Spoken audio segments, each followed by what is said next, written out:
હિન્દુ ધર્મમાં અને ખાસ કરીને ગુજરાતમાં ભગવાન સૂર્યનારાયણના પત્ની રાંદલમાનું બહુ જ મોટું અને વિશેષ મહત્વ છે. કારણ કે લગ્ન કે પછી ઘરમાં પારણું બંધાય એવા સૌથી ખુશીના પ્રસંગોએ આપણે અચૂક એમની જ પૂજા કરીએ છીએ. તો ચાલો પૂજા વિશે પહેલી વાત કરીએ, એમના ખાસ દિવસોની. શું તમને ક્યારે એવો વિચાર આવ્યો છે કે માતાજીનો મુખ્ય વાર રવિવાર કેમ છે? અરે, કારણ કે રવિવાર એ સૂર્યનો વાર છે અને રાંદલમાં સૂર્યદેવના પત્ની છે ને. છે ને આ કનેક્શન એકદમ અદ્ભુત? હા, જો કે ઘણા પરિવારોમાં કુળદેવી તરીકે મંગળવારે પણ એમની પૂજા થાય છે.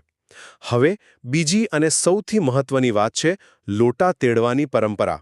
આને એવી રીતે સમજો કે જાણે તમારા ઘરમાં કોઈ બહુ મોટી ખુશી આવી છે અને તમે 14 કે 21 પવિત્ર કળશ એટલે કે લોટા દ્વારા સાક્ષાત દેવી ઊર્જાને તમારા ઘરમાં આમંત્રણ આપી રહ્યા છો. લગ્ન કે સંતાન પ્રાપ્તિ વખતે આ વિધિ અચૂક થાય છે.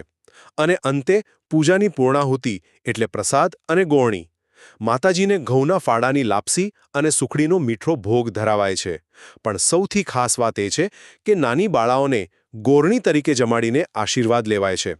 માત્ર પ્રસાદ જ નહીં, પણ આ નાની દીકરીઓમાં દેવીનું સ્વરૂપ જોવાની આપણી આ પ્રથા ખરેખર કેટલી સુંદર અને પવિત્ર પરંપરા છે, ખરું ને? તો ટૂંકમાં સમજી લો કે જો તમારે રાંદલમાની કોઈ પણ બાધા પૂરી કરવી હોય કે એમની વિશેષ પૂજા કરવી હોય તો રવિવાર તમારા માટે સૌથી ઉત્તમ દિવસ છે.